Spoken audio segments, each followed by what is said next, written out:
继续来关心，今仔早起11点外，伫台中泽温有一个20岁查甫人伫车厢内底举刀攻击其他的乘客，造成几个人受伤。这个嫌犯已经有被压制哈，那已经被逮捕了哈。那初步哈，我们一个了解，警方立刻进行侦办，现在还在侦办中。不过初步调他的资料，他是一个20岁的孩子，他有这个精神相关的病史，那是初步的了解是在高雄有列管。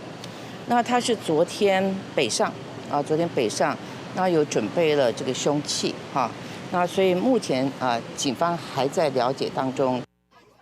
台中泽温伫早起11点，西经过西屯的文心路附近传出讲有一个查甫人举刀乌白台，有民众将画面铺伫网络顶头。这个嫌犯是挂喙暗，穿一领咖啡色外套要抬一个长头毛的查甫人，嘛造成这个被害人面流血流滴。车厢内的民众做伙把这个嫌犯压起来。受伤的民众已经送病院了，警方嘛在调查嫌犯的犯案动机，佮有伊的身份。目前台中泽温文心总德站到文心樱花站单线双向营运，市政府站是暂停营运。